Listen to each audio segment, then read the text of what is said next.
ተመልካቾቻችን ትኩረቱን በትምህርት መስክ ላይ አድርጎ በየሳምንቱ ወደ እናንተ የሚደርሰው አስኳላ መሰናዷችን ጀምሯል።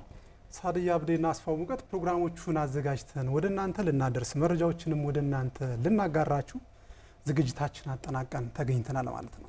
ካፍታ ቆይታ በኋላ ስንመለስ መረጃዎችን ወደ እናንተ እያደረስን ቆይታ እናደርጋለን። አብራችሁን ቆዩ።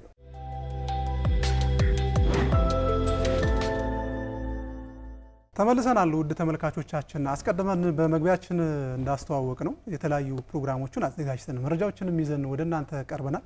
ለዛሬ እንግዲህ ሁለት መሰናዶችን ይዘናል። እነዚህ መሰናዶዎች ደግሞ አንደኛው በቅድመ መደበኛ ትምህርት በአማራ ክልል አጠቃላይ አፈጻጸሙ ምን ይመስላል ውጤታማነቱስ የሚል አንድ ፕሮግራም አለ። ሳዱ ባንቺ በኩል ምን አለ? በኔ በኩል ደግሞ ያው እንግዲህ ተማሪዎች ከትምህርት ቤት ነው የፈጠራ ስራን የሚሰሩትና የፈጠራ ስራ የሰራ የአውሮፕላንን ሞዴል የሰራ ተማሪ ይጀቀርብ ያለው። መልካም እንግዲህ እስኪ ወደ መረጃዎቻችን እንለፍና ደግሞ አዳዲስ መረጃዎችን ቁጥሮችን ከፕሮግራሞቻችን ጋር አብረው ሊሄዱ የሚችሉ መረጃዎችን ይዘን መተናል። እነዚህን መረጃዎች ወደ እናንተ እናጋራችሁ ምን አለን ለተመልካች። በዛሬው መረጃችን እንግዲህ የቅድመ መደበኛ ትምህርት ቤቶች አስፈላጊነትና ምን ነገሮችን ያሟላሉ ከዚህ ጋር ተያይዞም አንድ ፕሮግራም አንተም ሰርተሃልና ይህንን መረጃ እንሰጣቸዋለን ማለት ነው። ቅድመ መደበኛ ትምህርት ቤቶች ማለት ኬጂ ያልን ምንጠራው የአንደኛ ክፍልን ትምህርት ከመግባታቸው በፊት ህፃናት የሚውሉበት የአካል ያምሮ የስሜትና የማህበራዊ ግንኙነትን የሚያሳድጉበት ለአንደኛ ክፍል ደግሞ የሚዘጋጁበት ቅድመ መደበኛ ትምህርት ቤት ነው። እውነት ነው። ዓለም አቀፉ የህፃናት መርጃ ድርጅት ዩኒሴፍ ስለ ቅድመ አንደኛ ደረጃ ትምህርት ሶስት መሰረታዊ ሀሳቦችን ያነሳል። የመጀመሪያው የህፃናት የወደፊት የትምህርት ጉዞ መሰረት የሚጣልበት ጽኑ አለት ላይ የሚቀመጥበት ስለሆነ አንድ አስፈላጊ ነገር ያደርገዋል። በሌላ በኩል ደግሞ አንዱ እንደ ግለሰብ ማለት ነው እንደ ሀገር ደግሞ ስናየው ጥቅል የትምህርት ስርዓታችንን ጠንካራ እንዲሆን የምናደርግበት አንዱ ሌላ ምክንያት ስለሆነ በሶስተኛ ደረጃ ደግሞ በእንደዚህ ህፃናት ላይ መስራት ሀገርን በጥሩ መሰረት ላይ እንደማቆም ነው ተብሎም ስለሚታሰብ በእነዚህ መሰረታዊ ምክንያቶች ምክንያት ቅድመ አንደኛ ደረጃ ትምህርት እጅግ ወሳኝ ነው ማለት ነው። ትምህርት ሚኒስቴርም ያወጣቸው መስፈርቶች አሉ። ቅድመ መደበኛ ትምህርት ቤቶች ምን ነገሮችን ማሟላት አለባቸው። ይህንን መረጃ ከማጋራታችን በፊት አንድ ፕሮግራም እንጋብዛቸው ተመልካቾቻችን። እውነት ነው። አንድ መሰናዶ አለን። ይሄ መሰናዶ ደግሞ አንቺ ነሽ ያዘጋጀሽው። የ12ኛ አጭር ነገር ብቻ እናንሳ። ትክክል። የ12ኛ ክፍል ተማሪ ነው። ከልጅነቱ ጀምሮ የፈጠራ ስራዎችን ይሰራ ነበር፣ ይሞክር ነበር። ኬጂ ተምሯል። ይሄን ጥያቄ ላቀርብልኝ። እንግዲህ ኬጂዎች ኬጂ ተምሯል። ይሄንን አድርጓል። ያ ቤተሰቦቹ ያበረታቱታል፣ በምህራንም እንደዛው ያበረታቱታልና በኢትዮጵያ የዛሬ 2 አመት አካባቢ በተደረገው ውድድርም ሶስተኛ በመውጣት ትምህርት ቤቱና አስቀርጠሽ ነው ይሄን ክልሉን አስቀርቷል። ውድ ተመልካቾቻችን ፕሮግራሙ ተጋበዙልን።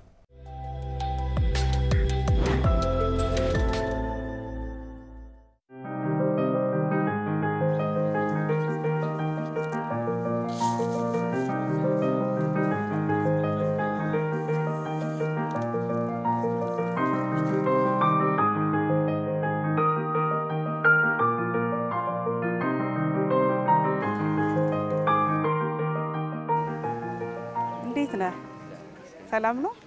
ደህና ነህ? አውሮፕላን ነው የሰራኸው? በጣም ያምራል። እሺ እነዚህ ምንድናቸው? እነዚህ ኮንትሮሎች ናቸው። ኦፕሬት ለማድረግ ማለትም እንዲበር ለማድረግ የምንጠቀምበት ሪሞት ኮንትሮሎች ነው። በጣም ጥሩ። ይሄኛው ምን ለማድረግ ነው? ይሄኛው ወደፊት በመንገፋበት ሰዓት ሞተሩ እንዲሽከረከር ያደርገዋል። ስለዚህ መንካት እችላለሁ? ይቻላል። እሺ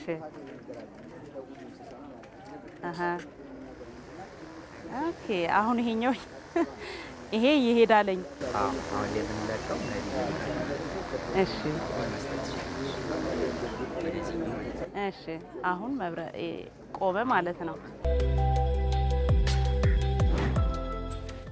ሰላም ተመልካቾቻችን፣ የአስኳላ መሰናዷችን ጀምሯል። የአስኳላ መሰናዷችን የተማሪ የፈጠራ ስራዎችን የምንዳስስበት ሰዓት ላይ ተገኝተናል። እንግዲህ ተማሪ ቴዎድሮስ የሰራው አውሮፕላን ነው። ይህንን አውሮፕላን እንዴትና ለምን እንደሰራው እንጠይቀዋለን። እስከ ዝግጅታችን ፍጻሜ ድረስ ከኛ ጋር ሁኑ።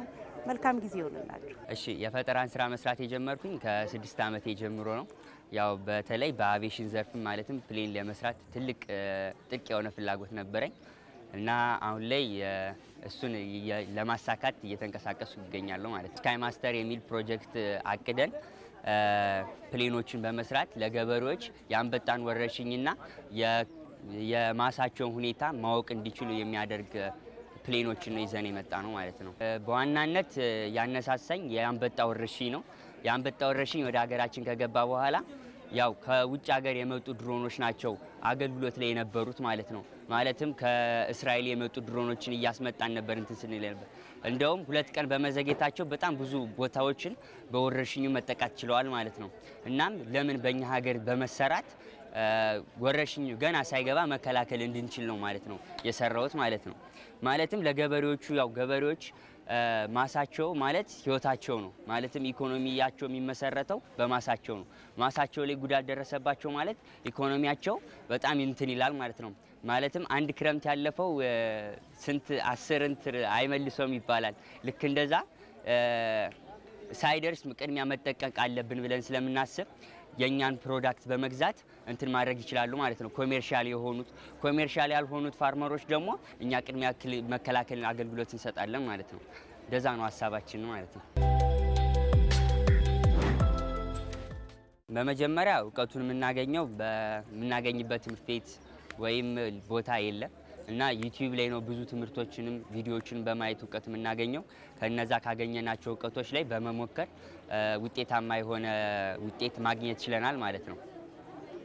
እናም እነዚህ ፕሌኖች ያው እንደምታያቸው ስታይሮፎም እና ሃርድ ፎም በሚባሉ ማቴሪያሎች ናቸው ቦዲዎች የሚሰሩት።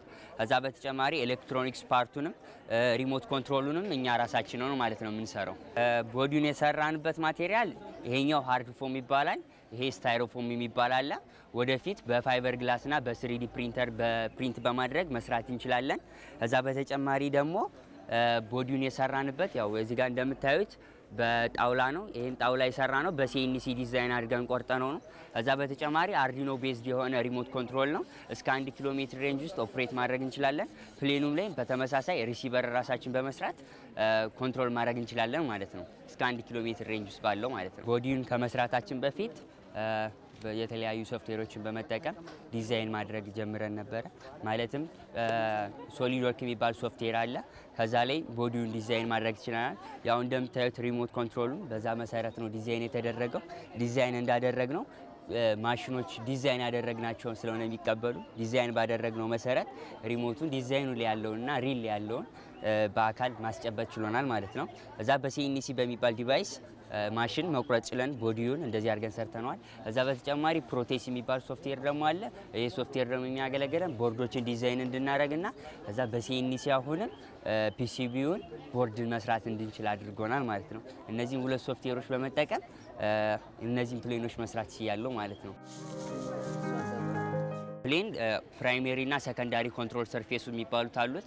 ፕራይመሪ የሚባሉት 3 ዋና ዲቫይሶች አሉት። ማለትም ኤልራንስ፣ ሩደር እና ኤሊቬተር የሚባሉ ማለት ናቸው። ሰከንዳሪ ኮንትሮል ሰርፌስ የሚባሉ ደግሞ ስፖይለር፣ ፍላፕ እና የተለያዩ በጣም ብዙ አሉ ማለት ነው። ስላት የሚባሉ በጣም ብዙ አሉ እና ፕራይመሪ የሚባሉት ለመነሳት ወደ ጎን እንደዚህ እንዲል ለማድረግ ካለበት ላይ ሮቴት ለማድረግ የሚያገለግሉ ፕራይመሪ ኮንትሮል ሰርፌሶች ይባላሉ ማለት ነው። ፕራይመሪ የሚባሉት ለምሳሌ ሪላንስ ያልኳችሁ እዚህ ጋር የሚገኘው ነው። እዚህ ጋር ደግሞ ኤሊቬተር የሚባል ፓርት አለው። እዚህ ጋር ደግሞ ቅድም እንዳያችሁት ሩደር የሚባል ፓርት አለው ማለት ነው። ኤሌራንስ የሚያገለግለው ልክ እንደዚህ ማለት ነው። አንዱ ከፍ አንዱ ዝቅ በሚልበት ሰዓት ንፋስ ወደዚህ እየመጣ አይደለ? ከዚህ ላይ ንፋስ ወደ ላይ ሲሄድ ይሄኛውን ዳውንዋርድ ያደርገዋል። በተቃራኒ ይሄኛው ዝቅ ብሎ አይደለ? ንፋሱ ወደ ታች ስለሚሆን እና አፕዋርድ ያደርገዋል ማለት ነው። ያኔ ፕሌኑ ወዴት ዞረ ማለት ነው? እንደዚህ ማለት ይጀምራል ማለት ነው። ከዛ በተቃራኒ ሳይድ ሲሆን ደግሞ አንዱ ከፍ አንዱ ዝቅ ይላል ማለት ነው። ማለትም ይሄኛው ዝቅ ሲል ይሄኛው ከፍ ሲል እዚህ ጋር ንፋስ ወደ ታች ይጫነዋል፣ ምክንያቱም ንፋሱ ወደ ላይ ስለሚሄድ። እዚህ ጋር ደግሞ ንፋሱ ወደ ላይ ያነሰዋል ማለት ወደ ታች ይላል፣ ምክንያቱም ንፋሱ ወደ ላይ ስለሚያነሰው ማለት ነው። ያኔ ፕሌን ወዴት ይዞራል ማለት ነው? ወደዚህኛው እንደዚህኛው እንዲያጋድልልን ያደርግልናል ማለት ነው። ከዛ ኤሊቬተር ያልኳችሁ ማቴሪያል ደግሞ ይሄ ነው ማለት ነው። ይሄኛው ከፍ በሚልበት ሰዓት ንፋስ እየመጣ ከዚህ ወደ ላይ ይሄዳል ማለት ነው። ያኔ እዚህ ጋር ይጫነዋል አይደለም ያኔ ንፋስ በተጫነው መሰረት ቀና ይላል ማለት ነው ማለትም ፕሌን ወደ ላይ እንዲነሳ የሚያደርገው ማለት ነው ከዛ በተጨማሪ ደግሞ ዝቅ በሚልበት ሰዓት ደግሞ አሁንም ንፋስ ወደ ታች ስለሚያደርገው ከኋላ እንደዚህኛው ያነሳዋል ማለት ነው ማለትም ዝቅ እንዲል ያደርገዋል ማለት ነው ከዛ ይሄ እዚህ ጋር እንደምታዩ ደግሞ ሩደር የሚባለው ደግሞ ካለበት ላይ ሆኖ እንደዚህኛው ሮቴት እንዲያደርግ የሚያደርገው ደግሞ ይሄኛው ነው ማለት ነው ሰከንዳሪ ኮንትሮል ሰርፌስ የሚባሉትን እኔ አልተጠቀማቸውም ግን ሰከንዳሪ ኮንትሮል ሰርፌስ የሚባሉት ለምሳሌ ስፖይለር የሚባለው ኤር ብሬከር ነው ማለትም ሲያርፍ አይታችሁ ከሆነ ክንፍ ላይ ብድግ የሚሉ ነገሮች አሉት እነሱ ስፒዱን ቀጥ በሚሉበት ሰዓት ንፋሱ የሚንደረደረውን ፕሌን እንዲቆም ያደርጉታል ማለት ነው እዛ በተጨማሪ ፍላፕ የሚባል አለ ፍላፕ ሲነሳና ሲያርፍ ባላንሱን እንዲያርፍና እንዲነሳ የሚያደርገው ፕሌን ላይ የሚገጠሙ አሉ ማለት ነው እና ስላት የሚባሉት ደግሞ ስፒድ ለመጨመር የምንጠቀምባቸው ናቸው ማለት ነው አየሩን ለመሰንጠቅ የምንጠቀምባቸው ፓርቶች ናቸው ማለት ነው ቦዲውን የሰራውበት ማቴሪያል ሃርድ ፎም ይባላል ይሄኛው ሃርድ ፎም የምናገኘው ፍሪጅን ታቆቶ ከሆነ ፍሪጅን የኋለኛው ነጩን ነገር ስናነሳው ቢጫ ነገር አለው አይደለ ያ ቢጫ ነገር ሃርድ ፎም ይባላል ያ ሃርድ ፎም በጣም ጠንካራና በጣም ቀላል ስለሆነ ለፕሌን ፐርፐዝ ያገለግለናል ማለት ነው እዛ በተጨማሪ ደግሞ ስታይሮፎም ይባላል ስታይሮፎም እቃ አሽገን ስንመጣ የምናገኛቸው ፊጢ ምንላቸው ማለትም ነጫጭ ነገሮች አሉ አይደለ በእነሱ ቦዲው መስራት ይችላል ማለት ነው ኤሌክትሮኒክሱን ደግሞ ምን ሰራበት አርዲኖ ቤዝድ አድርገን በራሳችን ኮድ አድርገን ነው ምን ሰራበት ነው ማለት ነው ከዛ በተጨማሪ እያንዳንዶቹ ማቴሪያሎች እዚሁ ባህር ዳር ማለት እዚሁ ኢትዮጵያ ውስጥ ማግኘት እንችላለን ማለትም አዲስ አበባ ውስጥ ማግኘት እንችላለን ማለት ነው ከነዛ አንዳንድ እቃዎችን በማምጣት ወደ ፈለግነው ፐርፐዝ መቀየር እንችላለን ማለት ነው ፕሌንም የተለያዩ ፕሮጀክቶችን መስራት እንችላለን ማለት ነው በእነዚህ ተጠቅመን ያው እዚህ ጋር ሪሞት ኮንትሮል እንደምታዩት ነው ይሄኛው ሞተር ትረስት የምንሰጥበት ነው እነዚህኞች ደግሞ ኤልድሮን ምናምን የምንቆጣጠርበት ነው እዚህ ጋር ደግሞ ሩደርና ኤሊቬተር የሚባለውን ፓርት የምንቆጣጠርበት ማቴሪያላችን ነው ማለት ነው እነዚህ ጆይስቲኮች ይሄኛውን ትረስት በምንሰጥበት ሰዓት ያው ሞተሩን እንደምታዩት እየተሽከረከረ ይመጣል ማለት ነው ያው እንደምታዩት እንደዚህ ይሆናል ማለት ነው ከዛ በዚህ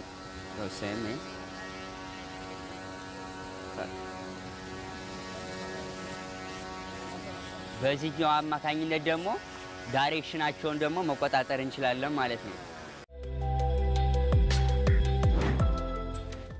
የኔ ትምህርት ቤት በስነ ስርዓት ይገድፈኛል ሳፖርት ያደርግልናል የተለያዩ ፕሮጀክቶችንም እንሰራለን ብዙ ፕሮጀክቶችንም አሉን ምናልባት ጊዮን ከመጣችሁ ፕሮጀክታችንን ማየት እንችላለን ጊዮን ሳይንስ ኤንድ ቴክኖሎጂ ኢንኩቤሽን ሴንተር የሚል በዚህ አመት የተቋቋመ ክበብ አለ ማለት ነው እዛ ክበብ ውስጥ በኤሮስፔስ በአውቶሞቲቭ እና ደግሞ በአግሪካልቸራል ፕሮዳክሽን ላይ እንሰራለን ማለት ነው ይሄን እየሰራን እንገኛለን ትምህርት ቤቶቻችን የኛ ትምህርት ቤት በደንብ ሳፖርት ያደርገናል ማለት ነው በትምህርት ቤታችን የፈጠራ ስራ በአብዛኛው የመጀመሪያው ስራችን ልጆችን መለየት ነው የተሻሉና አቅም ያላቸውን የፈጠራ ችሎታ ያላቸው ልጆችን እንለያለን ከ9 እስከ 12 ክፍል ድረስ ከዛ በኋላ የለየላቸውን ልጆች ደግሞ እናደራጃለን በየችሎታቸው ከዛ ችሎታቸውን መሰረት አድርገን ማን ምን ይሰራል የሚለውን ከለየን በኋላ ከአካባቢ የሚገኙ እቃዎችን ከግዢ ወይም ደግሞ ትምህርት ቤቱ በእገዛ የሚሰጣቸውን እቃዎችን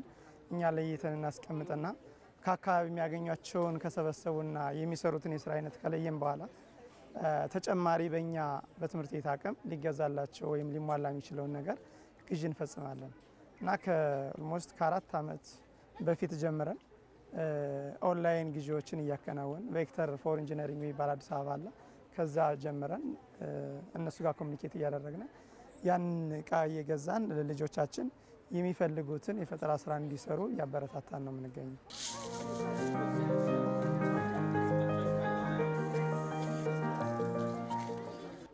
ክበቡ ተደራጅቶ ስራ ከተጀመረ ልጆች የሚወጡትም ከትምህርት ቤት ስለሆነ ልክ ሯጮች ከትምህርት ቤት እንደሚወጡት ሁሉ የፈጠራ ስራ የሚወጣው ከትምህርት ቤት ነው ያላቸውን ዝንባሌ መለየትና ማስኬድ ይጠይቃል ስለዚህ ትምህርት ቤቶች ለፈጠራ ስራ የመጀመሪያ ደረጃ የሚባሉና ምቹም ናቸው ግን እንደ ክበብ መምራት ወይም ደግሞ ማስተዳደር የትምህርት ቤቱ አቅም የትምህርት ቤቱ ርዕሳነ መምህራን ወይም አመራሮች ለዚህ ምቹ መሆን መቻል አለባቸው።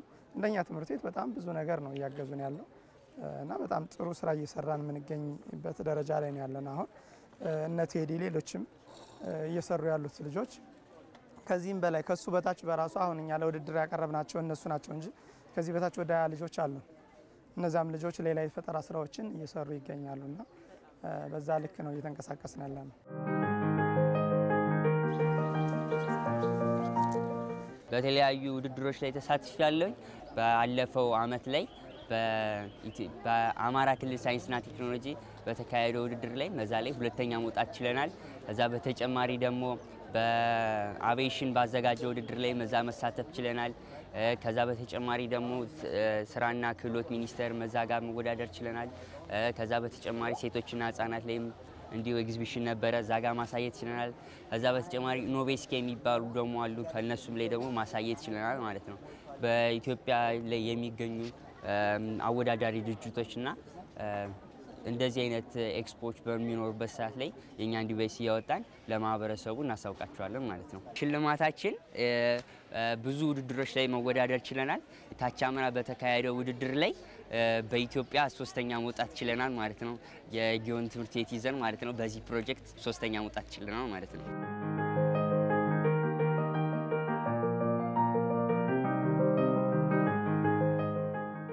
የተለየ ችሎታ ነው ያለው።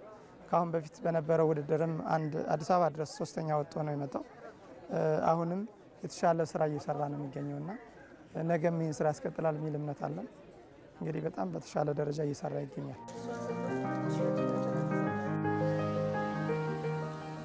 እዚህ ጋር እንደምታዩት የአውሮፕላን ስራዎች ናቸው ያሉት። ስካይ ማስተር የሚባሉ አውሮፕላኖች አሉ እና ድሮን በተጨማሪ እነዚህን ስራዎች ቴክኒካሊ ያው በጣም በከፍተኛ ደረጃ ነው የሚሰራቸው እንደምታዩት ቅድም እንዳቀረባችሁ። ስለዚህ እነዚህን ስራዎች ሲሰራ እኛ ሙሉ ቴክኒኩን ባናግዘውም እንደ ተቋም ወይም እንደ ትምህርት ቤት ግን የራሳችን የጎደለውን ፓርት እየሞላን ስራውን ምናልባት እነሱ ያልታያቸው ነገሮች ካሉ እኛ እንዲህ ቢሆን ይሄን ብትጨምርበት እንዲህ ብታደርግ የሚል ነገር እኛ ጨምርለታለን። ከዛ ውጭ ሙሉ ቴክኒኩንና የሲስተሙን ስራ ግን እሱ ነው እየሰራ ያለው እና በጣም የተለየ ችሎታ ነው ያለው። በመሰረቱ እንግዲህ አሁን በዚህ አመት 12ኛ ክፍል ተማሪያችን ነው። በሚቀጥለው አመት ጀምሮ ልናጣው እንችላለን። እኛ ሌላ ልጆችን ተክቶልን እንዲያልፍ ነው አሁን ፑሽ እያደረግን ያለውና በስሩ ሌላ ልጆችን የምንመራቸው እሱም አብሮ እያገዘ ሳይንስና ቴክኖሎጂ ክበቡ እንዲቀጥል የሚያደርግበትን መንገድ እያስኬደልን ያለው። በዋናነት ይሄን ዲቫይስ ለመቆጣጠር ኮድ ያስፈልጋል። ዜን አርዲኖ አይዲ የሚባል ሶፍትዌር አለ። እሱን በመጠቀም ደግሞ ይሄን ነገሮች ሃርድዌር ዲቫይሶች እንዲሰሩ ማድረግ ይችላል ማለት ነው። ኮድ በማስገባት አርዲኖ አይዲ በሚባል ፕሮግራም ጭነንበት የፈለግነውን ትዕዛዝ በምናዝበት ሰዓት እዚህ ጋር ትዕዛዛችን እንዲቀበል ማድረግ ስለችለናል ማለት ነው። በኮድ በጻፍ ነው መሰረት ማለት ነው። በመሰረቱ ቴክኖሎጂው እያደገ ነው። ስለዚህ ለዚህ የፈጠራ ስራ ነገ የሱ ተቋም የሱ ድርጅት መኖሩ አይቀሬ ነው። ምክንያቱም አክሰሱን ካገኘ መስራት ስለሚችል ምንም አሁን እዚህ ጋር የምታዩቸው አውሮፕላኖች ሜቢ ከአካባቢ ከሚገኙ ነገሮችና ቴክኒካል የሆነው ደግሞ ኤሌክትሪካል የሆነው ፓርቱ ተገዝቶ ቢገጣጠምን ወደ ማሽን ሲቀየር ራሱን ችሎ አውሮፕላኖችን ማምረት ማይችልበት ደረጃ ማይደርስበት ምንም ምክንያት የለምና እሱን ማድረግ እንደሚችልም እርግጠኛ ነኝ። ይቀጥላል። በመሰረቱ ወደ ሳይንስና ቴክኖሎጂ ወደሚቀጥለው ወደ ፌዴራል ደረጃ ሊወስዱት ነበር። ያው ትምህርቱን መጨረስ ስላለበት ነው ያቋረጥ ነውና አሁን በዛ ሲስተም ውስጥ ገብቶ እየተንቀሳቀሰ ያለ ልጅ ነው። ይሆናል ብዬም አምናለሁ። ታደርጋቸው ነገሮች አንደኛ እነዚህ ተርባይኖቹ እንዳይበላሹ መጠንቀቅ ይኖርብናል። ሌሎቹ ከዚህ ሪሞት ሴንሰሮችን በአግባቡ መያዝ መቻል አለበት። ሴንሰሮች ከአንዱ ወደ አንዱ ሽፍት ስታደርግ በተለይ የፕሌኗን እንቅስቃሴ በምትቆጣጠርበት ጊዜ ስፒድ ስትጨምርና ስትቀንስ ባላንስ ማድረግ አለብህ። ከዛ የተለየው ነገር ምንድነው? ሁሌ ሪሞት ሴንሰርህ ኮንትሮል ማድረግ መቻል አለበት። ትልቁ ነገር አሁን ፍላይት ላይም ቢሆን የምትበረውን መከታተል ሳይሆን ሴንሰርህን ነው የምትከታተለውና እሷ ያለችበትን ፖዚሽን እየተከታተል ሴንሰርህን በአግባቡ ማኔጅ ማድረግ መቻል አለብህ። እነዚህ ትልቅ ዋጋ የሚያስከፍሉ ጉዳዮች ናቸው። ከዛ ውጪ ፖዚሽኑን ሲቀይርና ሲመለስ ሲሄድ ያለውን እንቅስቃሴ ኮንትሮል ማድረግ አለበት። ባትሪዎችን ባላንስ አድርገው እንዲንቀሳቀሱ ለተለያዩ አገልግሎቶች የሚውሉት ባትሪዎች ያለምንም ችግር እንዳይቋረጥ ጥንቃቄ ማድረግ ይኖርብሃል። የወደፊት ህልሜ ያው ስካይ ማስተር የሚባለውን ድርጅት ከፍ አድርጎ በኢትዮጵያም ብሎም በዓለም ማስጠራት ፈልጋለሁ። የድሮንና የፕሌን ፋብሪካ እንዲኖረኝ ፈልጋለሁ ማለት ነው። ይህን የፈጠራ ስራ በዋናነት ያገዙኝ ትምህርት ቤቶቼ ናቸው። እቃዎችን በማሟላት በደንብ ያግዙኛል ማለት ነው። ትምህርት ቤቶቼ ነው ማለት ነው ማመሰግናቸውም። እዛ ጋር እንሂድና ታክሲ ስታደርግ ማሳየት ይችላል። ፕሮፒለር የሚባለው ማቴሪያል እያጠበቅኩት እገኛለሁ ማለት ነው። ሾልኮ እንዳይወድቅ ማለት ነው። ላይ እሱን እያደረግን ነው።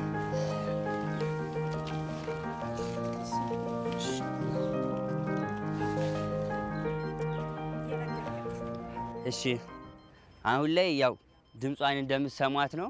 አሁን ላይ ምንም አይነት ኮኔክሽን ስታጣ እንደዚህ አይነት ድምጽ ታወጣለች። ልክ አሁን ላይ ልክ ሪሞቱ በሚበራበት ሰዓት እንደዚህ አይነት ድምጽ ያመጣል ማለት ነው። ማለትም ኮኔክት ሁኛለሁ ይላል ማለት ነው። ከዛ በዚህ ማቴሪያል ማለትም ዳይሬክሽኑን መቆጣጠር እንችላለን ማለት ነው። ሩደር በሚባለው በዚህ ደግሞ ሞተር ትረስት መስጠት እንችላለን ማለት ነው። ችግር የለም። እሺ አሁን ወደ ኋላ እንበልና ማለት ይችላል። ታክሲ ስታደርግ ችግር የለም።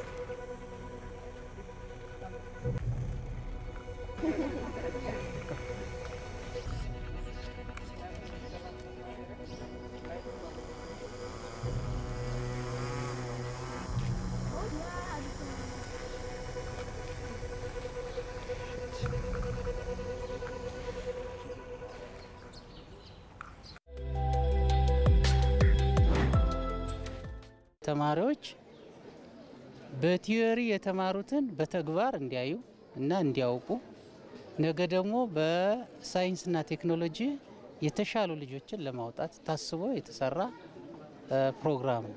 ልጆቻችንን የፈጠራ ስራዎቻችንና ትምህርቱን ደግሞ በሳይንስና ቴክኖሎጂ ለማገዝ በእቅድ በፕሮግራም በስርዓት እየመራ ነው። አመቱን ሙሉ የከረምንበት ስራ ነው። ስለዚህ ይህንን ስናደርግ በከተማ አስተዳደር ደረጃ ራሱን የሚመራ ቲም አለ። ትምህርት ቤቶች ባላቸው አቅም እንዲሰሩ ለዚህ ደግሞ የተሻለ በጀት እንዲበጅቱ አድርገናል። ለምሳሌ አሁን ጊዮን ላይ በሳይንስና ቴክኖሎጂ የተሻለ የፈጠራ ስራ የሰራ ተማሪ አለ። ይህንን እዛው ላይ የሳይንስና ቴክኖሎጂ ክበቡ ባይዘው ይሄ አጠቃላይ የሚመራው በሳይንስና ቴክኖሎጂ ክበብ ነው። ስለዚህ በዚህ ረገድ ትምህርት ቤቶች ራሳቸውን በጀት እንደሚበጅቱ ልክ እንደ ማንኛውም ክበብ እንደሚበጅቱት ሁሉ ለሳይንስና ቴክኖሎጂ ትኩረት ሰጥተው እንዲሰሩ አድርገናል። በዚህም ትምህርት ቤቶች የተሻለ በጀት ከመበጀት አኳያም የተሻለ ስራ ሰርተዋል። ልጆቹ የፈጠራ ስራችን ነገም በኋላ ተኪ የሆኑ ከዚህ ነው የሚገኝ ባይዘው አሁን በሳይንስና ቴክኖሎጂ ከየትም አይመጣም። የተሻለ ትውልድ የሚፈጠረው ከትምህርት ቤት ነው።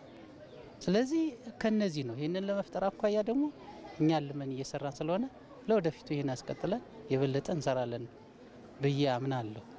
የመምህራን ልዩ ችሎታ የሚጠይቅ ቀጣይም እንዲሆን የሚፈለገው በእያንዳንዱ እየተማረ ያለ ዜጋ በራሱ የራሱን ችሎታ የራሱን ክህሎት እና የራሱን ልዩ ታለንት አውጥቶ በዚህ ለራሱም የሚጠቀምበት ለሕዝብ የሚጠቅምበት ሀገርን የሚቀይር በእነዚህ አይነት ስራዎች እየተመራመረ እና አእምሮን እየተጠቀመ የሚሄድ ትውልድ እንዲፈጠር ነው።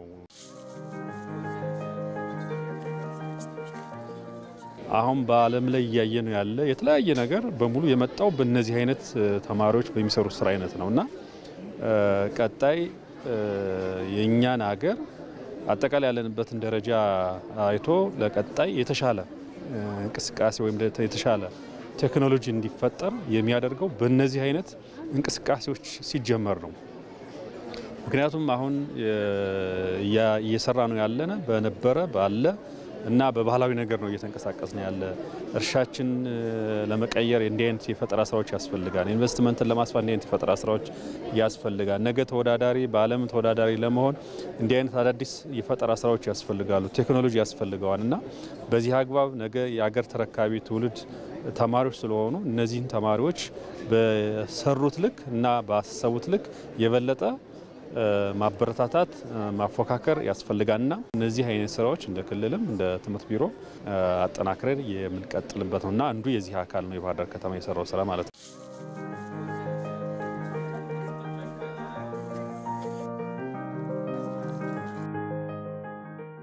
ውድ ተመልካቾቻችን እስካሁን ስትከታተሉት የነበረው የዛሬው የአስኳላ መሰናዷችን እንግዲህ ቀደም ሲል እንደተመለከታችሁት ተማሪዎችን ፈጣሪ ለማድረግ እየተሰራ ያለው ስራ ምንድነው ስንል የቃኘንበት ዝግጅት ነው። ይህንን ዝግጅት አዘጋጅቼ ያቀረብኩላችሁ ሳዲያ አብዲ ነበርኩ። ሳምንት ሌሎች ዝግጅቶችን ይዤላችሁ ቀርባለሁ። ሰላም። ከፕሮግራሙ ተመልሰናል። ውድ ተመልካቾቻችን ቀደም ሲል እንግዲህ እንዳየነው በጣም የሚገርም ነው። ህልሙ በራሱ ካምፓኒ መክፈት የአውሮፕላን እንደዚህ አይነት ነገሮችን ማሳካት ነውና እንዲሳካለት ምኞታችን ነው። ይሁንለት ይሳካለት። እንዲህ አይነት ሰዎች ናቸው አገር የሚቀይሩት። በነገራችን ላይ ብዙ ሰው አይደለም አገርን የሚቀይሩ የተወሰኑ ሰዎችም ናቸው በዓለም ላይም ተጽዕኖ ፈጣሪ የሚሆኑትና ይሄ ተማሪ ነገ የተሻለ ደረጃ ደርሶ እንደምናየው ተስፋ እናደርጋለን። እንቀጥል እስኪ ወደ መረጃዎች። በጣም ጥሩ። እዚህ ላይ አንድ የምጨምረው ነገርም ያው አጋር አካላትም ይሄን ልጅ በማየት የሚያስፈልገውን ነገሮች በማቅረብ ለወደፊት ኢቭን አቪዬሽን ባለስልጣን ይሄን ነገር በማየት ህልሙን እንዲያሳኩለት ምኞቴ ነው። እውነት ነው። እንቀጥል ወደ መረጃዎቻችን። እሺ ቅድመ መደበኛ ትምህርትን ነው መረጃ ያጋራናችሁ ያለ ነው። የትምህርት ሚኒስቴር ባወጣው መስፈርት መሰረት እንግዲህ የቅድመ መደበኛ ትምህርት ቤቶች ምን ነገሮችን ማሟላት አለባቸው? ከአንድ ክፍል ውስጥ 30 ተማሪዎች መማር መቻል አለባቸው ይላል። በስታንዳርድ የወጣ ስታንዳርድ ማለት ነው። አዎ በሁለት መምህራን ያስፈልጋሉ። ዋና መምህራንና አጋዥ መምህራን የምንለው ማለት ነው። እንግዲህ ልዩ ፍላጎት ያላቸው ትምህርት ቤቶች ደግሞ በልዩ ፍላጎት የሰለጠኑ መምህራንን ማቅረብ እንዳለባቸው መስፈርት አውጥቷል። ይሄ መሆንም መቻል አለበት ብሏል ማለት ነው። ተማሪዎች ሲማሩ የተመቻቸና ንጹህ የሆነ አካባቢን ይፈልጋልና ይሄን ነገር መሟላት አለበት ብሎ መስፈርት አውጥቷል። እስኪ ተጨማሪ መረጃዎችን ላንሳ ሳዱ። የህፃናት 90% የሚሆነው የአእምሮአቸው እድገት 5 ዓመት እስከ 5 ዓመት ባለው እድሜያቸው ነው። ስለዚህ በዚህ ጊዜ ትምህርታቸው ላይ ወይም ህፃናት ላይ መስራት ማለት ደግሞ የነገ የህፃናትን ህይወት ብሩህ ማድረግ ነው። ስለዚህ የህፃናት አእምሮ 90% 5 ዓመትና ከዛ በታች ባለው ጊዜ ውስጥ ከሆነ የሚያድገው በዚህ ጊዜ አንደኛ ህፃናት ለመማር አዳዲስ ነገሮችን ለማወቅ እጅግ በጣም ጉጉት ያለበት የእድሜ ክልል ነው። ዓለም ላይ ከግማሽ መማር ካለባቸው ውስጥ ግማሾቹ ብቻ ናቸው ቅድመ መደበኛ ትምህርትን የሚያገኙትና ፓራዶክስ አለው። ምንድነው ይሄ የሚጋጭ ነገር አለውና ብዙ መስራት እንደሚጠይቅ የዓለም ተሞክሮችም ያሳያሉ። ትክክል። እዚህ ጋር ተያይዞ እንግዲህ ቀደም ሲል እንዳነሳ ነው ሁሉም ህፃናት ትምህርት ማግኘት አለባቸው። ትምህርቱን ሲያገኙ ምቹና ሰላማዊ የመማሪያ አካባቢ መኖር አለበት። እንግዲህ ምንም አይነት ለህፃናት ጉዳት የሚያደርስ ነገር በአካባቢው መኖር የለበትም ይላል። ሰፊ መሆን አለበት አድማስን ለማስፋት ተገቢም ስለሆነ ትምህርት ቤቶች እንደምናውቀው ከመንገድ ዳር ናቸው ብዙዎቹ። ግን የሚያዘው ምን ይላል መስፈርቱ? ከ500 ሜትር ወደ ውስጥ መግባት መቻል አለባቸው ይላል። እንግዲህ በየአካባቢያችን የሚገኙ ትምህርት ቤቶችን ስናስብ መንገድ ዳር ናቸው። መንገድ እንደወረድ ወደ ትምህርት ቤቱ መትገባበት ነውና መንገድ አቋርጦ ነው ተማሪዎችም የሚሄዱት። ይሄ ደግሞ ለአደጋ ያጋልጣልና በተቀመጠው መስፈርት መሰረት ትምህርት ቤቶቹ ግንባታ ቢደረግላቸውና የሚመለከተው አካልም ክትትል እና ቁጥጥር ቢያደርግ የተሻለ ነው የሚል ሐሳብ አለ። አዎ ሌላ እንክብካቤ በጣም ያስፈልጋቸዋል ህፃናት። እንክብካቤ በመምህራኖቹ ሲደረግ እንግዲህ ችሎታቸውን፣ ግንዛቤያቸውን፣ ተሳትፏቸውን ይለያሉ ማለት ነው። እያንዳንዱን ልጅ በተከታተልከው ቁጥር መምህር ነበርና ሁለታችንም ወደ ተሞክሮ ልንመጣ ነው መሰለኝ አስተማሪ። ስለዚህ እያንዳንዱን ተማሪ ክትትል ባደረክ ቁጥር የልጁን ታለንት ታውቀዋለህ። ርዕሰ መምህር ነበርኩ እኔ ደግሞ መምህር ከሆንኩ በኋላ ርዕሰ መምህር ነበርኩና ምንድነው የገጠመኝ ነገር አንድ መምህር የሚያስተምራቸው ልጆች አሉ። አንቺ እንዳልሽው ሁሉንም የትምህርት አይነቶች ነው የሚያስተምራቸውና ሰኔ ላይ ሮስተር ታውቂያለሽ፣ ያው መምህር አይደለሽ ሰርተሽ ነው ያለፍሽው። ስንት ተማሪ ላሳለፍ ስንት ተማሪ ልጣል አለኝ። እንዴ እኔ አዲሴ ነው ርዕሰ መምህር ሆኜ ስገባም የመጀመሪያ ጊዜ ነው። እንትኑን አላውቀውም፣ ልምምዱን አላውቀውም። እንዴት እንደዚህ ትጠይቀኛለህ? አንተ አይደለህ የምታስተምራቸው እነዚህ ልጆች? እኔ እኮ አላውቃቸውም አልኩት። አንተ እያስተማርካቸው አንተ በምታስተምረው ተማሪ ይሄን ጣል ይሄን አሳልፍ ልልህ እችላለሁ ወይ ስለው አይ ከዚህ በፊት የነበረን ልምድ ይሄን ያህል ጣል ይሄን ያህል ደግሞ አሳልፍ ስለምንባል ነው አለኝና ገረመኛ ነኝ። እና ይሄ ትንሽ ፈተና ነው። ልጆቹ ማወቅ ያለባቸውን ነገር ሳያውቁ ቀጥለው ሌላ ችግር ውስጥ ከምናስገባቸው ህይወታቸውንም ከምናበላሽ ደግሞ እንዲማሩ ማድረግ አንድ የተሻለ ነገር ነውና አሁን 12ኛ ክፍል ላይ የሚደረግ ነገር አለ። ክትትል ተማሪዎቹ በራሳቸው አቅም እንዲያልፉ በራሳቸው አቅም ሰርተው ወደሚቀጥለው ዩኒቨርሲቲ እንዲገቡ ይፈልጋል። ይሄንን ስራ ነው መስራት አለብን ብዬ የማስበው ቅድመ መደበኛ ላይ ነው። እንግዲህ ህፃናት በራስ ጥረት የመስራት ባህልን ማዳበር ይህንን ደግሞ በራስ ጥረት እየሰሩ ነው ወይ የሚለው መምህራን ማረጋገጥ መቻል አለባቸው። ህፃናት ሀሳባቸውን በነፃነት መግለጽ አለባቸው። እንዴት አደራጅተው መግለጽ እንዳለባቸው ለምሳሌ አንድ የኬጂ ተማሪ በመጀመሪያው ኬጂ 1 ላይ የቅድመ መደበኛ ተማሪ በመጀመሪያው ኬጂ 1 ላይ ትምህርቱ ምን ነገሮችን ያውቃል? ራሱን እንዴት ነው የሚገልጸው? በየቤታችን እንግዲህ ህፃናት አሉና እንዴት ነው ራሳቸውን የሚገልጹበት የሚለውን ይሄንን እንዲ ራሳቸው በራስ የመተማመን መንፈስን ማሳደግ ነው። ከማህበራዊ ህይወትን እንዲለምዱ ከጓደኛ ጋር እንዴት መቀራረብና መጫወት እንዴት ማንበብ ማጥናት እንዳለባቸው የሚለማመዱበት ነው። ቅድመ ጽኑ አለት ነው። በነገርሽ ላይ የህፃናት የነገ ህይወት ጽኑ አለት ላይ የሚመሰረትበት ወይም ደግሞ የሚሰራበት ጊዜ ነው ያ እድሜ። እስኪ አንዳንድ ቁጥሮችን እንድናነሳ ፈለኩ እንደው ለዚህ ፕሮግራም ሲባል የተወሰኑ ሀሳቦችን እያየሁ ነበረ። ዓለም ላይ 50 ከመቶ የሚሆኑት ህፃናት እየተማሩ አይደለም የሚል ሀሳብ እያነሳን ነበር። ቅድመ መደበኛ ሳይማሩ ነው የሚገቡት። ዝቅተኛ ገቢ ባላቸው ሀገራት ደግሞ ይሄ ደግሞ እጅግ በጣም የባሰ ነው። ከ5 ህፃናት አንዱ ብቻ ነው የመማር እድል የሚያገኝ ቅድመ መደበኛ ላይ ማለት ነው። ይሄ የኛንም ሀገር ይጨምራል። እንደ በፌደራል መንግስት የተጠና አንድ ትምህርት ሚኒስቴር ያጠናው አንድ መረጃ ያየው ነበርና ወደ 44 በመቶ የሚሆን የትምህርት ቅድመ መደበኛ ትምህርት ሽፋኑ እዛ ላይ ደርሷል የሚል ነገር አለ። ይሄ ከተሞች የያዙት ቁጥር ነው ብዬ ነው ማስበው እንጂ ወደ ገጠር ብንሄድ አሁን ቅድመ መደበኛ ምን ያህል እየተሰራበት ነው የሚለው ትንሽ ጥያቄ ውስጥ የሚገባ ነገር ነው። ሌላኛው እንደ ቅድመ መደበኛ ላይ እንዲታይና እንዲሰራበት የሚፈልገው ነገር የመምህራን ስልጠና ራሱን የቻለ በህፃናት አያያዝ በቅድመ መደበኛ ትምህርት አሰጣጥ ላይ ራሱን የቻለ እውቀት ያላቸው መምህራን እንዲመደቡ ያስፈልጋል። አፍሪካ ውስጥ ዓለም ላይ አፍሪካ ውስጥ እንኳን የባሰ ነው የሚሆነው። የዓለም ደግሞ 50 ከመቶ የሚሆኑት ብቻ ናቸው በዘርፉ በቂ እውቀት ያላቸው። ከዛ ውጭ ያሉት ምንድነው ድንገት ሰው ይገኛል ወይ በኮንትራክት ይቀጠራል። ያ ሰው ነው ገብቶ እንዲያስተምር የሚደረገው። እነዚህ ሰዎች ህፃናትን አቅማቸውን ይለያሉ ወይ ችሎታቸውን ይለያሉ ወይ መደገፍ ባለባቸው ልክ ይደግፋሉ ወይ የሚለው ሌላ ጥያቄ ነው። እንደውም አንዳንዶቹ መምህራን ደግሞ ልጅቱ ወይም ልጁ መጻፍ አልችላለ ገና ኬጂ 1 እንደገባ ይሄንን የሚጠብቁ ቶሎ ገብቶ ቶሎ መጻፍ የሚችል ማንበብ እንዲችል የሚችል አይነት ይመስላቸዋልና ይሄንን ስልጣን ያልወሰዱ መምህራን እንደሆኑ ተስፋ አደርጋለሁ። በርግጥ እንደዚህ ገጥሞሻል? ልጅ ስላለሽ ምናልባት እንደው እስኪ ተሞክሮም ካለ እናነሳ። ከጓደኞቼ ጋርም ሳወራ ይሄንን ነገር አጋርተውኛል። ቅድመ መደበኛ ላይ ከሰራን እንግዲህ አንደኛ ክፍል እስከ 12ኛ ክፍል የምናፈራቸው ተማሪዎች ሀገር ወዳድ ምርጥ ኩረጃን የሚጸየፉ ተማሪዎችን እናፈራለን። በራሳቸው የሚተማመኑና ብቁ የሆኑ ልጆችን እናፈራለን። ሁላችንም ቅድመ መደበኛ ላይ እንስራ መልእክታችን ነው። አንድ ፕሮግራም አለን ከዚህ ጋር የተያያዘ የመጨረሻው ፕሮግራም ማለት ነው። ብዙ ይዘናቸው ቆየን። ቀጥሎ ደግሞ የህፃናት የቅድመ መደበኛ ትምህርት እንዳጠቃላይ በአማራ ክልል ውስጥ ምን ይመስላል አፈጻጸሙና ውጤቱ ምን ደረጃ ላይ ነው ያለ የሚል መሰናዶ ነው ወደ እናንተ የምናደርሰው።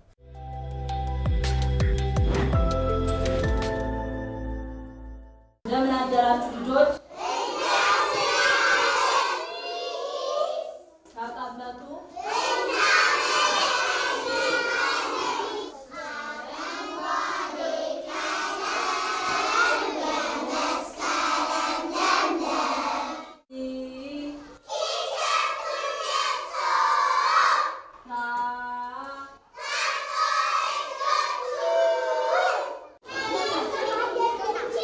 አስኳላ መሰናዷችንን ነው ወደ እናንተ ያደረስን የምንገኘው። የቅድመ መደበኛ ትምህርት ለህፃናት የወደፊት የትምህርት ጉዞ ምን ያህል አስተዋጽኦ ይኖረዋል የሚል መነሻ ሐሳብ ይዘን የቁልቋል ሜዳ ቅድመ መደበኛ ህፃናት የሚማሩበት ትምህርት ቤት ላይ ነው የምንገኘው። ምን ያህል ውጤታማ ሆኖ እየተሰጠ ነው፣ ምን ሊስተካከል ይገባል፣ እንደ አማራ ክልል ደግሞ ቅድመ መደበኛ ትምህርት ምን ደረጃ ላይ ይገኛል የሚል ሐሳብ ይዘን ነው ከናንተ ጋር ቆይታ የምናደርገው ማለት ነው። አብራችሁን ቆዩ።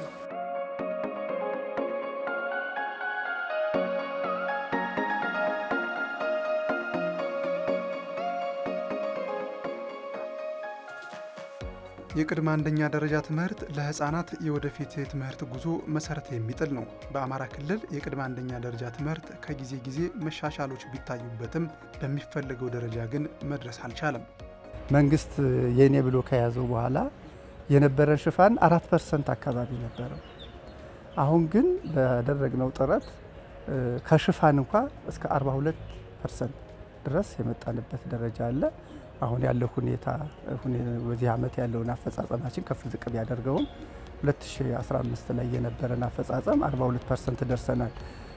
ሽፋንን በተመለከተ ነው። ከቅድ አፈጻጸማችን ግን እስከ 79-73% ድረስ ደርሳለን። በየዓመቱ ካቀድነው ጋር ስናነጻጽር ማለት ነውና ልዩነቱ ብዙ ከፍተኛ ልዩነት አመጣናል ብለን ይቻላል። በሽፋን በኩል በሽፋን ደረጃ አዝጋሚ የሆነው የቅድመ አንደኛ ደረጃ ትምህርት ጥራቱን ቢሆን እዚህ ግባ የሚባል ለውጥ እየታየበት አይደለም። ከጥራት አኳያ ስናየው ያው የመያዝ የሚገባቸውን ለማስያዝ አካባቢያዊ የሆኑ ልዩነት አለ።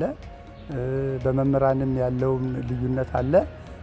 ይሄ ልዩነት እንደተጠበቀ ሆኖ ግን ህፃናት በተሻለ መጠን አካላዊ ሁኔታቸውን አዳብረው ስነ ምግባራቸውም ራሱ የተሻለ ስነ ምግባር ይዘው በባህሪያቸው ራሱ ታርቀው ፊደላትን አውቀው ቁጥርን አውቀው ወደ አንደኛ ክፍል የሚሸጋገሩበት እድል አለ። ይሄ ተጠቃሚ የሆኑበት በዚህ በኩል በጥራቱ እየተሻሻለ ነው የመጣው። ሙሉ በሙሉ ግን የምንፈልገው ደረጃ ላይ ደርሰን ግን አንልም። ምክንያቱም ብዙ መሟላት የሚገባቸው ነገሮች አሉ። ለዚህ ለጥራቱ አስተዋጽኦ የሚያደርጉ ነገሮች አሉ። ለምሳሌ የሚማሩበት ክፍል፣ የሚያስተምሯቸው መምህራን፣ እንደገና ደግሞ የሚማሩበት ቁሳቁስ፣ የሚያስተምሩበት ሚዲያው፣ እነዚህ ነገሮች ተጽዕኖ እያሳደሩ አለ። ከክልላችን ውስጥ እንኳን ሰፊ ልዩነት ነው ያለው። በከተማ ውስጥ የተሻለ አፈጻጸም ነው ያለን። ወደ ገጠር እየሄድን በምንሄድበት ጊዜ ደግሞ ምቹ የሆኑ የመማሪያ ሁኔታዎች ስለሌሉ በእነሱ ልክ ልጆች እውቀታቸውን አዳብረው ወደ አንደኛ ክፍል ተዛውረዋል ብለን ሙሉ በሙሉ የምናረጋግጥበት ነገር የለም።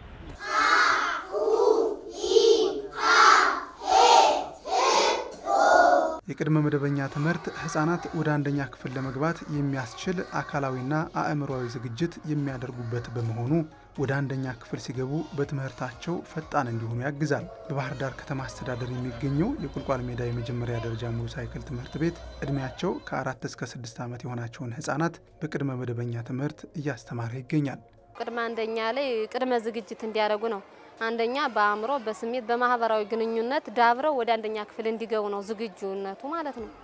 እዚህ ላይ ጥቅሙ እዛ ላይ ደግሞ ቀድመው ለምሳሌ እዚህ ላይ መጻፍ መሞነጫጨር ምናምን እዚህ ላይ ነው ጨርሰው የሚሄዱ ፊደል እስከ ቃላት ጨርሰው የሚሄዱ አንዳንዶች አሉ እንደ ተማሪ ቢለያይም እና እንደ አጠቃላይ እኛ ምን ባለው ቅድመ ዝግጅት ነው። በአጠቃላይ በሁኔታቸው በማህበራዊ ጉዳይ በቃ በቋንቋ ባነጋገር ከተለያየ ህፃናት ጋር ሲገናኙ በማህበረሰብ በአካላቸው ሲጫወቱ የሚችለውን አካላቸው እንዲዳብር ነው። በስሜት ነው ሰውን ሰው ጋር ሲግባቡ የሚችሉ ስሜታቸው እንዲዳብር ነው። ቅድመ አንደኛ ላይ እዚህ ላይ ትኩረት ተደርጎ እንዲሰራ ነው። የ4 ዓመት የ5 ዓመት የ6 ዓመት የ6 ዓመትን ካስተማርን በኋላ አስመርቀን ወደ አንደኛ ክፍል እንወስዳለን። የመማር ማስተማር በእድሜ ነው የተከፋፈለ። የ4 ዓመት የ5 ዓመት የ6 ዓመት 4 ዓመት ከሞላው ወደ ቅድመ መደበኛ ነው። የ5ም ከሞላው ወደ ቅድመ መደበኛ በእድሜ ነው የተከፋፈለ። በዚህ ዓመት 306 ተማሪዎች አሉን። እነዚህን ተማሪዎች በተለያዩ መምህራን የተለያየ ደረጃ ስለሆነ ያላቸው መምህራን በየራሳቸው መምህራን እና ረዳት መምህራን ቀጥረን እየተማሩ ነው ያሉት። ለምሳሌ 4 ዓመት አሉ፣ 5ኛ ዓመት፣ 6 ዓመት በ3 መድበን ነው እየተማሩ ያሉት። በእነዚህ በየራሳቸው የክፍል ደረጃ መምህራን ተመድቦ ለመምህራን ደግሞ ረዳት መምህራን መድበን ነው እየተማሩ ያሉት።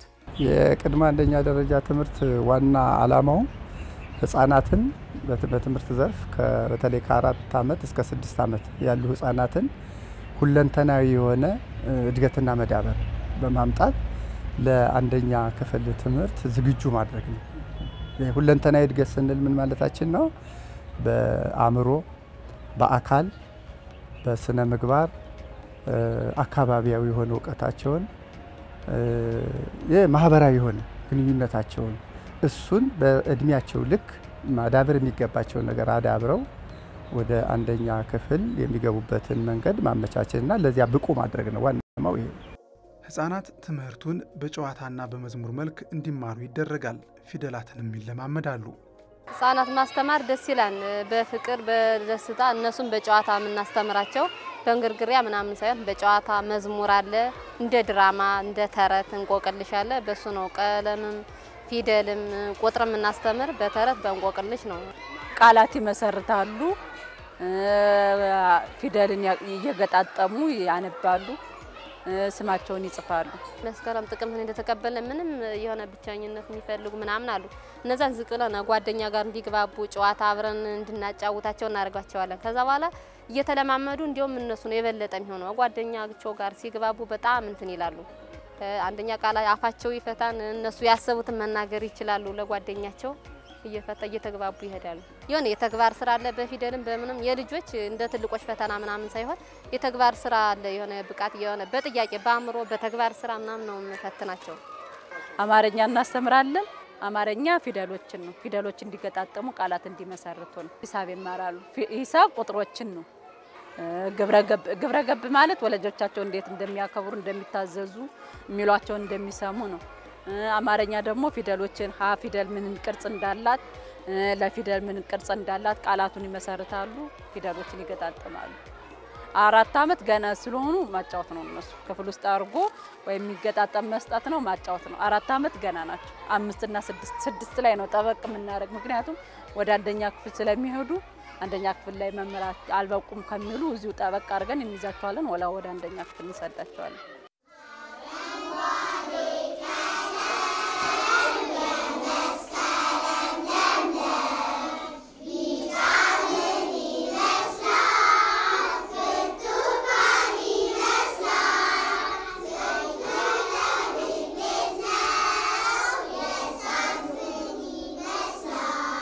በዚህ መንገድ ወደ አንደኛ ክፍል የሚገቡ ህፃናት ቅድመ መደበኛ ትምህርት ካልተማሩ ህፃናት ጋር ሲነጻጸሩ በትምህርት አቀባበላቸው የተሻሉ ናቸው።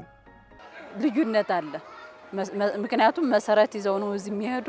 ቃላት መሰረታሉ፣ ስማቸውን ይጽፋሉ፣ ቋንቋ ያውቃሉ። የሚመዘገቡ ግን አዲስ የሚመጡ ከሌላ ቦታ የሚሆን ከሌላ ትምህርት ቤት ከግል የሚመጡትን ምክንያቱም ስላልተማሩ ቃላትን አይመሰርቱም። እኩል ሊሄዱ አይችሉም። ፕሪስ እየተሰጡ ነው። ቲቶራል እየተሰጡ ነው። ከነዛ ጋር እኩል የሚሄድ ቲቶራል ቅዳሜ መምህሮች እየጠሩ ነው እኩል እንዲመጡላቸው የሚያስተምሩ። ከኬጂ የቆየ ተማሪና ዝም ብሎ በእድሜው በ7 ዓመት የምንመዘግባቸው ተማሪዎች የትምህርት አቀባበላቸውም እኩል አይደለም። ይሄ ለሁሉም ግልጽ ነው። እኩል አይመጣም። ከ4 ዓመት 5 ዓመትና 6 ዓመት ላይ ኦ ክፍል ላይ እጅግ በጣም ከፍተኛ የሆነ ግንዛቤ ይዘው የሚያልፉበት እድሜያቸው ነው። እዛ ላይ ነው ስራችንም ኦ ክፍል ላይ ርብርባችን በጣም ከፍተኛ የሆነ ስራ እንሰራለን። እኛ በመሆኑ አንደኛ ክፍል ላይ ችግር የለባቸው። ነቅተው ትምህርት የመቀበልና ውጤታቸውም ነገሮችን ይዘዋቸው ነው የሚመጡ። ተያያዥነት ስላለው ለአንደኛ ክፍል ለመማር ምንም ችግር እንትን አይልም እና እነዚህ በኬጂ የመጡ ተማሪዎችና እንትን ያሉ ተማሪዎች እኩል አይመጡ። ከፍተኛ የሆነ ልዩነት ነው ያለው። ይህን እድል ተጠቅመው በቅድመ አንደኛ ደረጃ ትምህርት ያለፉ ህፃናትና በቀጥታ አንደኛ ክፍል የሚገቡ ህፃናት በትምህርት አቀባበላቸው በኩል ከፍተኛ የሆነ ክፍተት ነው ያለው። እነዚህ ብዙ ነገሮችን አውቀው እንዲያው ከፊደልና ከቁጥር እንኳን ብንነሳ የኢትዮጵያ ፊደላትን አውቀው የአማርኛ ፊደላትን ቁጥሮችን አውቀው ነው የሚገቡት አንደኛ ክፍል ላይ። መጀመሪያ የሚገቡት ግን ከዚህ ሁሉ ነፃ ሆነው ገና ሀ ብለው ነው የሚጀምሩት እና ይሄ በትምህርት አቀባበላቸው በኩል በተማሪዎች ልዩነት አለ። ጫናው ያለ እንግዲህ መምህራን ላይ ነው። መምህራን እነዚህን ተቀብሎ እኩል የሚሄዱበትን መንገድ እያመቻቹ ማስተማር ነው እንጂ ልዩነቱ ከፍተኛ ነው የሚሆነው።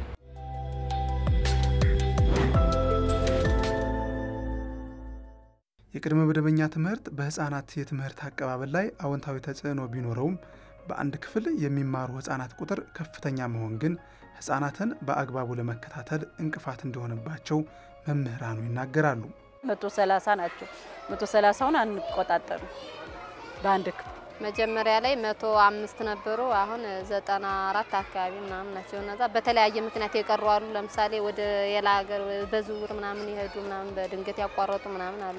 ለማብቃት በጣም ከባድ ነው እና ረዳት እንኳን ቢያንስ 2-3 ከሆነ ለማብቃት ትንሽ ትኩረት እንሰጣለን። ግን ረዳትም አሁን ቅርብ ሰዓት ነው የተቀጠረልኝ። እንግዲህ በሚችለው አቅም ጎበዞችን ያን የመጻፈው ራሱን የቻለ ሞጅል አለ። ያንን ጎበዝ ያን ሰጥና እነሱን ደግሞ ዝቅ ብዬ ባንስ በተወሰነ ነገር መደገፍ ወይ ከወላጅ ጋር ግንኙነት አረግና ይሄን አርጉላቸው ይሄ ላይ ነው የሚያተኩር ምናምን ብዬ ለወላጆች ጋር ግንኙነት አርጌ ምክር መስጠት ምናምን እንዲደግፏቸው ማለት ነው። እኔ በቻልኩት አደርጋለሁ። አቅሜ በላይ ሲሆን አሁን ያለበት የትምህርት ደረጃ ምን መሆን እንዳለበት ለወላጆች ምክር መስጠት ነው ካቅም እንጂ እኩል ማብቃት እንኳን አይቻልም። 104 ተማሪ በአንድ ክፍል ነው። 109 ተማሪ በአንድ ክፍል ነው። በዚህ መልኩ ነው ህፃናት ላይ ለምን እኛ የክፍል ጥበት አለብን የክፍል ችግር ስላለብን ነው። በትክክል በአግባቡ ትምህርት ያገኛሉ። ሁላችንም እንትን የምንለው ነው። ለምን ንጹህ አየር ያለ ማግኘት ክፍሉ ጠባብ ሲሆን መምህራን የመጨናነቅ እነዚህ ነገሮች ይከሰታሉ። በመሆኑም እኛ ምንድነው ያደረግነው ረዳትና ዋና መምህር በማድረጋችን ለሁለት ከፍለን ግማሾች ሜዳ ላይ ስፖርት ጨዋታና መዝናኛ ጨዋታ ሲጫወቱ ግማሾች ክላስ ውስጥ እንዲገቡ በአንዷ መምህር ለሁለቱ መምህር 50 ተማሪ 53 ተማሪዎችን በማከፋፈል አንዷ ይዛ ስፖርት ሜዳ ላይ ስታጫውታቸው አንዳቸው ግማሾቸው ደግሞ ክላስ ውስጥ እንዲማሩ የዚህን የችግር ፈቺ የሆነ ነገሮች እየተጠቀምነ ነው። አንድ መምህር 30 ህፃናትን መያዝ ያለበት ስታንዳርዱ ይሄ። ነገር ግን ይሄንን ስናየው አሁን በክልል ከተማ ውስጥ ስትሄድ እስከ 95 ህፃናትን አንድ መምህር ይዛ ታስተምራለች። የክፍል ጥበት አለ። መምህራንን ለመቅጠር ቢፈለግ እንኳን በምን ክፍል እንደሚያስተምሩ ችግር ይሄ አንዱ ሌላው ችግር ነው። ወደ ገጠሩ ስንሄድ ደግሞ ከዚህ ባነሰ አንድ መምህር 5-10 ህፃናትን ይዛ የምትውልበትም ሁኔታ አለ። ስለዚህ ዲስክሪፓንሲው ሰፊ ነው። ስታንዳርዱን የጠበቀ አይደል። ከተማ ላይ ማስፋት ይጠበቅብናል ክፍላቶችን። ወደ ገጠር ስንሄድ ደግሞ ህፃናት የሚመጡበትን መንገድ ማመቻቸትና የሚማሩበትን ሩም ማፈላለግ ያስፈልጋል። ይሄ ትምህርታን በተመለከተ በዚህ መልክ ሰፊ የሆነ ክፍተትና ችግር ነው ያለው በክልሉ ውስጥ።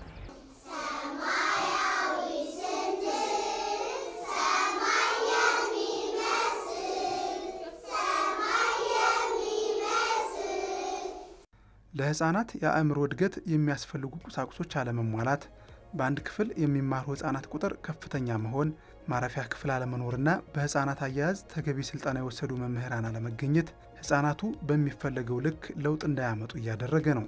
መጽሐፉ ላይ ያለው ብዙ ነው፣ ግን ያንን አናገኝም። ያው ባለው እንጠቀማለን። ለምሳሌ የቤት እንስሳና የዱር እንስሳ የሚገጣጠሙ አሉ። ሮዝ ፎቅ የሚባል አለ፣ ደረጃም አለ። ቁጥር ደግሞ የሚሰካካሉ። ፊደል ደግሞ ስማቸውን እንዲጽፉ የተለያየ ፊደል ዝርያዎች አሉ። ሀስከፈ የፊደል ዝርያዎች አሉ። በቅርጽ ሸካራና ለስላሳ የማርያም መንቶሰሪ እንትኖች አሉ። እንደገና ደግሞ የድምጽ መለያ ኳኳ ድምጽና ጠጠር ምናምን እንዲለዩ የድምጽ የሳውንድ አሉ። ማረፊያ ክፍል የላቸውም። የሚተኙበት ክፍል የላቸውም። አሁን እስከ 9 ከተባለ ወንበሩን ወደዚህ ያደረግነው ፍርናሽ ነው የምናደርጋቸው። መተኛ ክፍል የራሱን የቻለ ቢኖራቸው ግን የተሻለ ነው። ብቁ የሆነ መምህር መሆን አለበት። ብቁ ስል አሁን ከኔ ረዳት ናት። ምንም ለህፃናት አያያዝ ብዙ ትኩረት የሌላቸው ነው የሚቀጠሩ።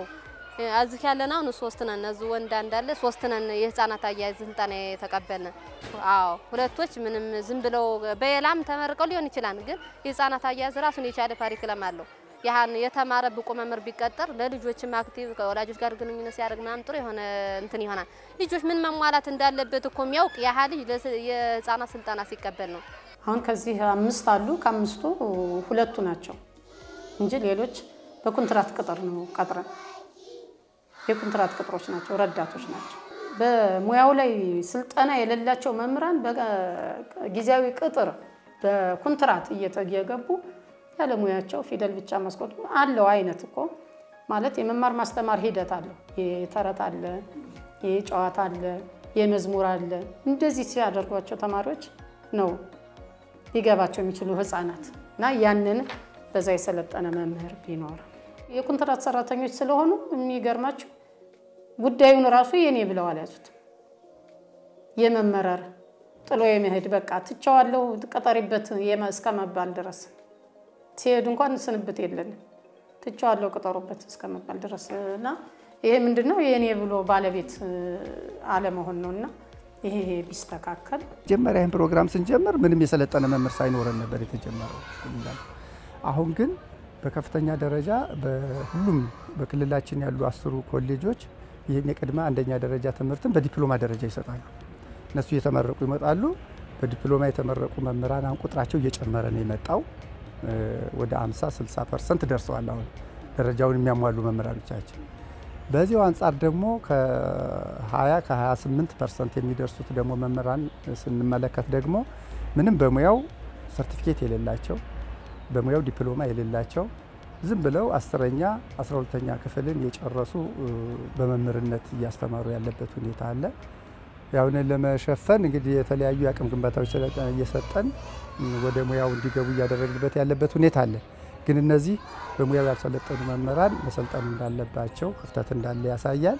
ሁለተኛው ችግሩ ክፍተት ደግሞ የት መሰለ? በግል ትምህርት ቤቶች ያለው ክፍተት ነው። ግል ባለሀብቶች የሚቀጥሩት መምህራን በአካውንቲንግ፣ በዲፕሎም፣ በዚህ በማኔጅመንት፣ በአይሲቲ የተመረቁ ናቸው። የህፃን አያያዝ፣ የህፃን ባህሪ እንዴት እናስተምራለን የሚለው ሜቶዶሎጂ ላይ ምንም እውቅና የሌላቸው ብቻ ግን ዲፕሎማና ዲግሪ ስላላቸው ተቀጥረው የሚያስተምሩ መምህራኖች ብዙ ናቸው። ይሄ አንድ ችግር እየፈጠረብን ያለበት ሁኔታ ነው ያለ። በመምህራን በኩል ያለን ክፍተት ይሄ ነው። በመንግስት ያለው ይሄ ነው። በግል ትምህርት ቤቶች ያለው ደግሞ ይሄ ችግር ነው።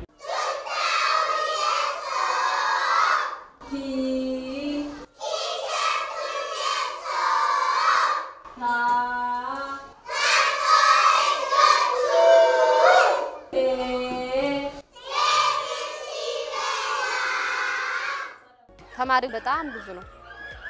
የመምህር እጥረት አለ፣ የክፍል እጥረት አለ። ለምሳሌ ትክክለኛ ከሆነ 40 ቢያንስ በዛ ይባል 40 ሆኖ 2 መምህር ነው። እኛ ግን 100ም 90ም ነው የምናወል። 6 ክፍል የህፃናት ሞዴል የህፃናት ግንባታ ተገንብቶልናል። ይሄ በዚህ አጋጣሚ ከተማ ትምህርት መምሪያዎች በጣም አመሰግናለሁ። ይሄን እድል ሰጥተውና አሁን ተጨርሶ ሰሞኑን ርክክብ ላይ ነው ያለነው።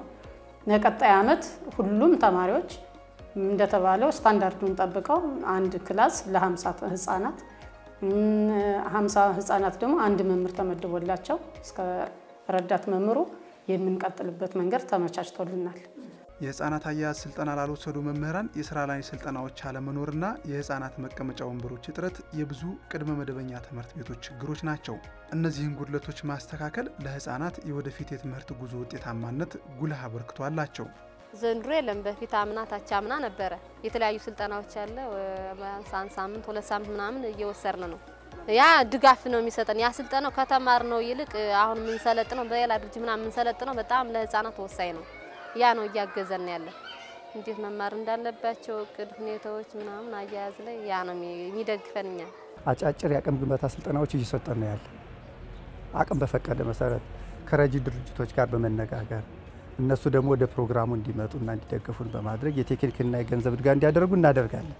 ይህን በማግኘት ወደ እውቀቱን የተሻለ ነገር አግኝተው ስራውን እንዲሰሩ እያደረግልንበት አለ። መንግስትም ባለው አቅምም እየመደበ የተወሰኑ ሀብት እየመደበ ስልጠና የምንሰጥበት ሁኔታ አለ። የተማሪዎች መቀመጫ ወንበር የለውም። ይህን ለማሟላት ትምህርት ቤቱ ምንም አይነት ገቢ የለውም። መስከረም ላይ ከተማሪዎች ወላጆች የምንቀበላት ከተማሪ 400 ብር ካልሆነ በስተቀር ምንም አይነት ገቢ የሌለው ድሃ ትምህርት ቤት ነው። አሁንም ወደፊትም ጥያቄያችን ነው። በእናንተም በኩል የሚቀርብልን የተሰራው ግንባታ ብቻ በክላስ ብቻ ነው አሁን ያለው። ወንበር ያስፈልጋል። ሌላው የተለያዩ መጫወቻዎች አሁን እዚህ ያሉት እየተሰባበሩ የድሮ ስለሆኑ እየተሰባበሩ እየተነቃቀሉ እንትን ብለዋል፣ ተበላሽተዋል እና የተለያዩ መጫወቻዎች ነው ያስፈልገናል። በመንግስት ደረጃ አሁን ትኩረት እየተሰጠው ነው ያለ። የክልሉ መንግስትም ትኩረት ሰጥቶታል። በዚያው ልክ ቢሮም ትኩረት ሰጥቶት እያለ ይሰራ ነው ያለ። እና ይህንን ለማሟላት መምህራንን ለመቅጠር ከፍተኛ ጥረት እየተደረገ ነው ያለው። ደረጃውን የሚያሟሉ ቅድም እንደነገርኳችሁ ደግሞ ደረጃውን የሚያሟሉትን ደግሞ በአጭር ስልጠናዎች አቅማቸውን ለመገንባት ጥረት እየተደረገ ነው ያለ አቅም ለመገንባት። ሁለተኛ ደግሞ በዚህ በቁሳቁስ ነገር ትምህርት ቤቶች አሁን የነሱ የሆነ ትምህርት ቤት ሊኖራቸው ይገባል። አሁን ያለው ችግሩ ምን መሰለ? ከመደበኛው ትምህርት ጋር አብረው ነው የሚሰጠው ፕሮግራሙ እና ከትላልቅ ህጻናት ጋር እየተጋፉ ነው የሚማሩት። ይሄ ራሱን በቻለ መልክ ራሱን ችሎ የራሱ ግቢ እንዲኖረው የሚደረግበት አቅጣጫ ተቀምጦ እየተሰራ ነው ያለ።